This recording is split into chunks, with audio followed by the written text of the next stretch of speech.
Jadi tujuan kamu ajak kena untuk membuka siun laporan polis yang mengenai orang Aceh kita ni, orang Aceh Timur yang melinggai disebabkan lepu kasus wap ipoh ada pengiban hana datang ahlam karenanya dalam sesiatan polis. Syedaralun, seorang warga asal Aceh Tamiang, dilaporkan meninggal dunia setelah diduga menjadi korban pengeroyokan oleh sejumlah orang di kawasan Bukit Jambul, Pulau Pinang, Malaysia pada Sabtu 2 Agustus 2025. Korban diketahui bernama Syahrul Ramadan, 34 tahun, warga Kampung Sampaimah, Kecamatan Manyak Payet, Aceh Tamiang.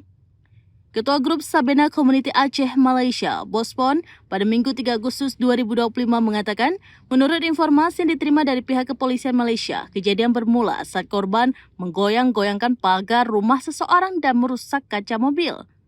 Tindakan tersebut memicu keributan dengan penduduk setempat yang berujung pada aksi kekerasan oleh sejumlah warga dari berbagai kewarganegaraan. Bospon mengaku bahawa telah melaporkan peristiwa ini kepada pihak kepolisian Malaysia dan meminta agar para pelaku ditindak secara hukum. Selain itu, laporan juga telah diajukan guna mengurus proses pemulangan jenazah ke kampung halaman korban di Aceh Tamiang. Dikatakan Bospon, saat ini pihaknya juga telah berkoordinasi dengan Kedutaan Besar Republik Indonesia atau KBRI di Malaysia untuk mengawal proses kasus ini. Bospon berharap kejadian ini menjadi pelajaran berharga bagi warga Aceh yang ada di Malaysia. Assalamualaikum warahmatullahi wabarakatuh. Alhamdulillah. Nyo lun dengan cik nyo dengan abang. Senang ron cik. Cik senar bang. Abang Murtala di balai polis Sungai Nibung. Polis Sungai Nibung Penang. Penang. Jadi tujuan kamu ajak kena untuk membuka siun laporan polis yang mengenai orang Aceh kita ni, orang Aceh Timur yang melinggai disebabkan lepu kasus wap ipoh ada pengiban hana datang ahlam karenanya dalam sesiatan polis.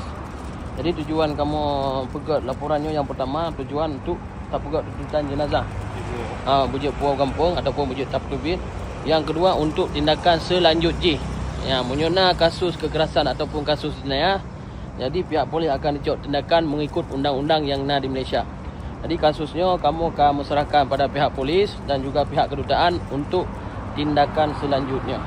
Jadi kamu hanya kuasa sapu orangnya, kamu yang nak kuasa untuk menguruskan jenazah sagai. Jadi selebihnya kamu puas kedih bak balai polis dan bak pihak kedutaan. Download Tribun X sekarang, menghadirkan lokal menjadi Indonesia.